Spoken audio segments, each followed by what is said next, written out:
Welcome to the August 2014 Illinois Housing Update from the Illinois Association of REALTORS. Today we're joined by Dr. Geoffrey Hewings, Director of the Regional Economic Applications Laboratory at the University of Illinois. One of the most surprising numbers in the August report involved sales, which were down about 10.4% year over year in the state, making it the steepest sales decrease so far this year. I'm just curious, what do you make of this? Well, first of all, I was surprised that it had declined so much, not so much on an annual basis, because last year was so unusual, I think, reflecting a pent-up set of demand-supply relationships that just blossomed very dramatically and very positively. However, when we looked at it a little bit more carefully, what we found is almost all of the decrease had been accounted for by a decline in sales of foreclosed properties.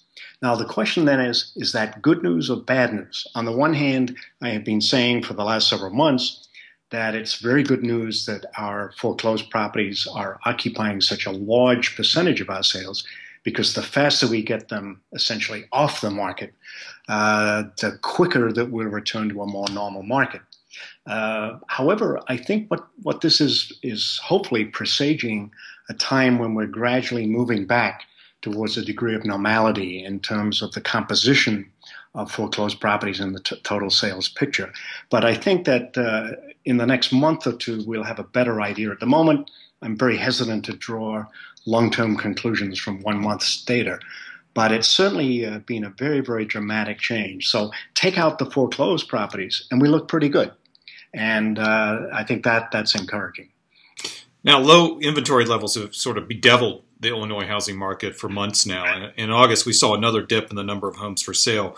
Are we going to see continued tight inventories? And more specifically, as we get into the colder weather months, are we going to see some of the sort of the insanely tight inventories that we saw last year? You know, again, this is a sort of a double-edged sword. During the height of the recession, we were looking at inventory levels that were around 18 months in terms of expectation to clear given current sales rates. They're now 2, 3, 4 months, almost similar to the pre-recession levels. But it's not because we have a nice match between supply and demand. It's really coming from a real sharp decrease in supply. And the question then arises, why is this the case?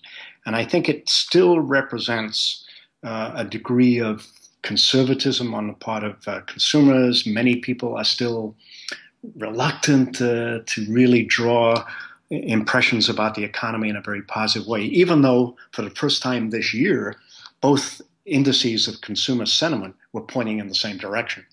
But I think that we're probably going to see another 6 to 9 months of people sitting on their properties, probably not thinking about trading up.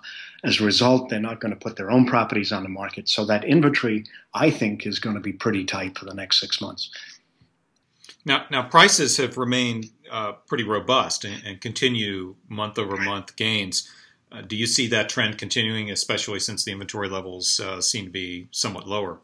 I think so. And I think what is encouraging about that is it seems to be continuing at a rate which I think obviously 7 and 8% is not sustainable. But I think that is reflecting a little bit of a catch-up to what we might regard as sort of a long-term trend in prices. I think it's very good from the perspective that we're seeing both in Illinois and in Chicago an increasing share of houses above $200,000 being sold. And there are two aspects of it. One is obviously the median price has moved to the right. And a house that 3 or 4 years ago was selling for less than $200,000 is now selling for more than $200,000. It's the same house. But I think it also represents a little bit more of a positive outlook on the economy as a whole.